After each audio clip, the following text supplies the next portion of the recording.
जी, आपने बिल्कुल सही कहा कि प्रेसिडेंट डोनाल्ड ट्रंप ने एक युद्ध विराम अनाउंस किया है। उन्होंने कहा, उनके बयान में कहा गया है कि युद्ध विराम हो रहा है और हो गया है और सब ठीक हो जाएगा। लेकिन हमें पता है कि दो चीजें हैं। एक तो प्रेसिडेंट ट्रंप की सरकार की तरफ से B-52 बॉम्बर्स गए थे ईरान की तरफ और उन्होंने न्यूक्लियर फैसिलिटीज, ईरान की न्यूक्लियर फैसिलिटीज पे बहुत ही भारी बमबारी, जो बस्टर बॉम्ब्स, दुनिया में सबसे बड़े जो बॉम्ब्स हैं वो गिराए हैं। और उनका कहना है कि उन्होंने अपने जो टारगेट्स थे, ऑब्जेक्टिव थे, वो अचीव कर लिए हैं।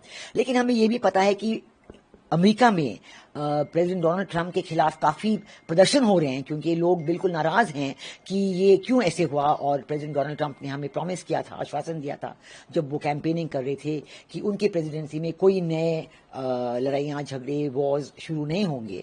तो ये देखते हुए शायद प्रेसिडेंट डोनाल्ड ट्रंप के मन में ये सबसे बड़ा ख्याल था कि अब तो सीज फायर बिल्कुल होना चाहिए, युद्ध विराम होना चाहिए। हमें ये भी पता है कि कल रात को ईरान की तरफ से अमेरिका के जो मिलिट्री बेस कतार में है, वहां पे उन्होंने बमबारी की है और उन्होंने कहा है कि हमने उतने ही मिसाइल्स वहां पे बमबारी की है जितने अमेरिका ने हम पे की है।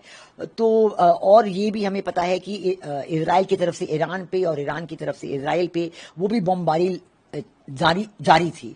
तो ये बिल्कुल साफ नहीं हो रहा था कि युद्ध विराम है कि नहीं है। अब जो है इजराइल की तरफ से एक पूरा युद्ध विराम स्वीकार उन्होंने किया है। उनकी कैबिनेट की मीटिंग हुई थी, उन्होंने युद्ध विराम स्वीकार कर लिया है। ईरान की तरफ से ये खबर है कि हालांकि पूरी तरह से खबर ये है कतार वगैरह कि हाँ, ईरान ने युद्ध विराम स्वीकार कर लिया है, लेकिन कुछ कुछ बमबारी इजराइल पे चल रही है सुबह से और उम्मीद है कि ये बमबारी बंद हो जाएगी और युद्ध विराम जो है पूरी तरह से लागू हो जाएगा। और इसके बाद जो है डी एस्केलेशन जब कंप्लीट हो जाए, क्योंकि ये ईरान के लिए एक शर्त थी कि इजराइल की तरफ से अमेरिका कोई भी हम पे युद्ध ना करे, तो अगर ये डी एस्केलेशन कंप्लीट हो जाए तो फिर डायलॉग और डिप्लोमेसी के जरिए निगोसिएशंस शुरू हो सकते हैं। इजराइल के स्टेटमेंट में भी दावा किया गया है कि उनके जो भी ऑब्जेक्टिव थे, जो भी वो चाहते थे, उससे ज्यादा उन्होंने फुलफिल किया, ज्यादा हासिल किया। ये तो तीनों साइड कह रहे हैं, अमेरिका भी यही कह रहा है, इजराइल भी ये कह रहा है और ईरान अपनी तरफ से ये कह रहा है। हालांकि हमें पता है कि इजराइल को भी काफी नुकसान पहुंचा है, ईरान को भी काफी नुकसान पहुंचा है और अमेरिका की तरफ से उनके B-50 बॉम्बर्स तो गए हैं, पहली बार कभी भी ये B-50 बॉम्बर्स डिप्लॉय हुए हैं युद्ध के समय। लेकिन इसके भी खिलाफ अमेरिका में प्रदर्शन हो रहे हैं। तो फिर भी जो भी है, तीनों तरफ यही क्लेम कर रहे हैं कि हमारे ऑब्जेक्टिव फुलफिल हो गए हैं। ठीक है, वो ये माने, हर कोई ये माने और वो पीस निगोशिएशंस की तरफ आ जाए।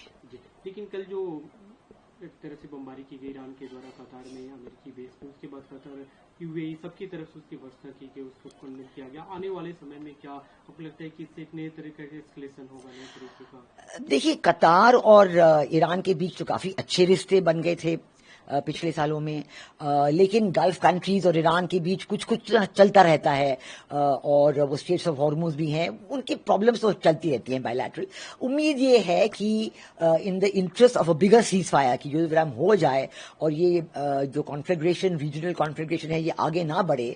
इसके इंटरेस्ट में सारे जो देश हैं, Middle East, West Asia, Gulf और सऊदी अरेबिया, सब देश सीज फायर को स्वीकार करेंगे और इंसिस्ट करेंगे कि इस सीज फायर, युद्ध विराम लागू हो जाए और ऐसे रहे और फिर पीस निगोशिएशन शुरू हो जाए।